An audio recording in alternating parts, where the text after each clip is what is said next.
আসসালামু আলাইকুম, কেমন আছেন সবাই? আজকে বিকালের জন্য আমরা এটাকে কি বলে ঢেঁকি শাক আর আলু এগুলো ভাজি করব।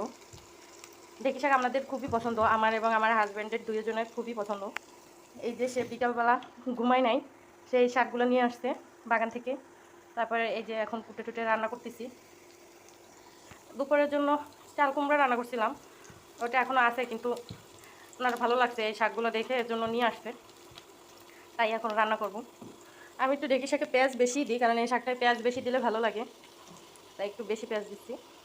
শাক বেশি নাও, অল্প একটু, সাথে এর জন্য আলু মিশিয়ে দিছি। বাসায় আমরা দুজন আছি, এর জন্য আর অত বেশি কোনো করি নাই, কারণ আমার শ্বশুর শাশুড়ি তারা গেছে আমার বড় বাসুরের বাড়িতে। আমরা দুজন খাবো এবং আমাদের বাচ্চা আছে, ও খাবে।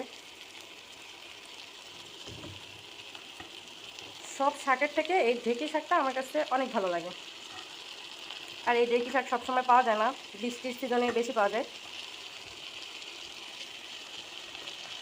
এই বছর আমার শাশুড়িও 2বার আনছিল টোকাইয়া।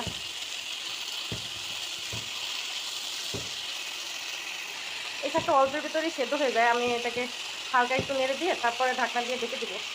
মানে কাঁচামরিচ দেওয়া আছে, এর জন্য আর হলুদ টলুদ কিছু দেবো না। এই শাকে হলুদ দেয় না বিশেষ করে।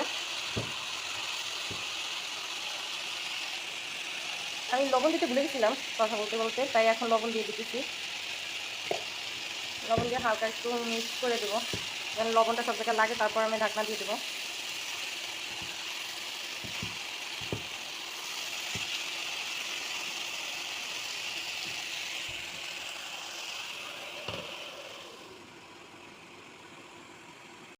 শাকটা সেদ্ধ হয়ে আসছে, এর জন্য আমি একটু হালকা নেড়ে দিতেছি, যেন ভালো করে আলুটা সেদ্ধ হয়ে যায়, কারণ শাক অল্পের ভিতরেই নরম হয়ে যায়, কিন্তু আলুটা তো একটু সেদ্ধ হতে হবে। এর জন্য আমি নেড়ে চেড়ে আবার আর একটু ঢাকনা দিয়ে দেবো। যেহেতু বিকেলবেলা ঘরের ভিতরে একটু অন্ধকার অন্ধকার, এর জন্য কালারটা কেমন জানি দেখাইতেছে।